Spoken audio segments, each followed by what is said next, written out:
चले जी, ये बच्चे जो है वो चाह रहे हैं कि हम जो है वो हमारे कारी साहब के जो कारी साहब हैं वो हमें थोड़ा सा सुनाएं। तो ये आवाज़ तो हमारी बहुत दूर से मुंतकिल हुई है। चलो फोटो कापी सही। हमारे हज़रत कारी साहब तो माशाल्लाह इतना प्यारा पढ़ते हैं, बिल्कुल जैसे हज़रत कारी रहीम बख्श साहब रहमतुल्लाह अलैह वो पढ़ा करते थे। तो मैंने हज़रत का कुरान पाक सुना, बिल्कुल वैसी ही आवाज़ वैसे ही अंदाज। फिर कारी फ़तेह मोहम्मद साहब रहमतुल्लाह अलैह, आपने नाम तो सुना होगा, नाबीना थे लेकिन बड़े बड़े उलमा से बड़े आलिम थे। बहुत मुश्किल मुश्किल किताबें लिखी। तो हज़रत कारी फ़तेह मोहम्मद साहब रहमतुल्लाह अलैह, ये पानीपती सिलसिले की एक आवाज़ है, इसको कहते हैं पानीपती। तो ये पानीपत एक स्टेशन था। थोड़ा सा सुना दूँ, अगर बात कर लूँ। आपको देर तो हो रही है, माजरत, आज थोड़ा मेरा दिल कर रहा है मैं आपसे बात करूँ। आप भी कहते हो कि पानीपती क्या होती है, दूधपत्ती तो सुनी थी। तो ये पानीपत स्टेशन इंडिया के अंदर एक है। वहाँ ये हज़रत कारी फ़तेह मोहम्मद साहब रहमतुल्लाह अलैह अपने उस्तादों के पास वहाँ पढ़ा करते थे। तो वहाँ मदरसा था।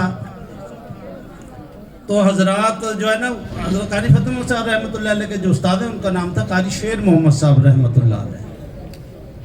तो कई हज़रात कहते हैं जी अब तो बुज़ुर्गों को नहीं हम मानते हैं। अब मैं आपको बताने लगा हूँ कि हम कितना मानते हैं। तो हज़रत कारी फ़तेह मोहम्मद साहब रहमतुल्लाह अलैह के शागिर्द कारी मोहम्मद ईसा साहब, मैं ख़ुद उनकी खिदमत में हाज़िर हुआ था, उनसे मुलाकात हुई, अभी इंतकाल हो गया, अल्लाह उनकी मग़फ़िरत फरमाए। वो उनके बराह रास्त शागिर्द थे। वो फरमाते थे कि पहले बच्चे अपने घरों से लकड़ियाँ और ये चीज़ें, आटा वगैरह और ये खुद लेके आते थे और एक एक तालिब इल्म खुद अपना खाना बनाता था बारी बारी। और कारी फ़तेह मोहम्मद साहब रहमतुल्लाह अलैह जो नाबीना थे, वो 3-4 तालिब इल्म उनके दाएं बाएं चलते थे और हजरत जो है ना वो चलते रहते थे, हम सुनाते रहते थे। और किसी की गलती कभी रही नहीं। जैसे ही किसी ने गलत पढ़ना, हजरत ने फौरन खांसना और इशारा करना गलत। 4-4 बच्चों का इकट्ठा सुनते थे। तो ये उनकी जिस तरह वो कुरान पाक पढ़ते थे, वो पानीपती सिलसिला, फिर वहाँ से पानीपत से वो पानीपती ही मशहूर हो गई। तो बाकी वो बुज़ुर्गों वाली बात तो उन्होंने खुद फरमाया कि हमें कारी फ़तेह मोहम्मद साहब रहमतुल्लाह अलैह फरमाते थे, जिसका सबक याद नहीं होता था तो उसको फरमाते थे कि जाओ हज़रत कारी साहब कारी शेर मोहम्मद साहब रहमतुल्लाह अलैह की कब्र के पास बैठ के सबक याद करो, तो सबक याद हो जाता था। इतना ये फैज़ को मानते।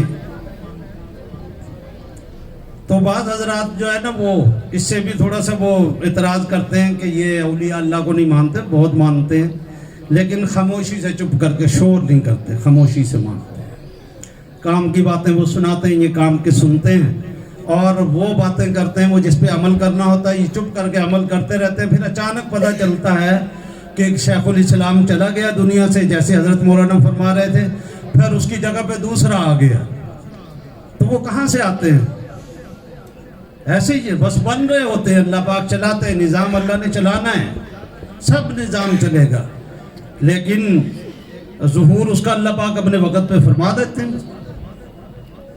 तो इसलिए असातिज़ा का अदब व एहतराम और मोहब्बत इतनी, ये भी साथ बात है कि कितने अपने उस्ताद से मोहब्बत थी। फरमाया कि उनकी कब्र के पास बैठ के याद करो, सबक याद हो जाता है। तो ये उनकी कबूलियत और उनकी दुआएं सरापा अल्लाह पाक ने कुरान पाक की बरकत से उनको नूर बना दिया था, इसलिए ऐसा होता। तो अल्लाह पाक हमें भी कुछ उसका हिस्सा नसीब फरमा दे।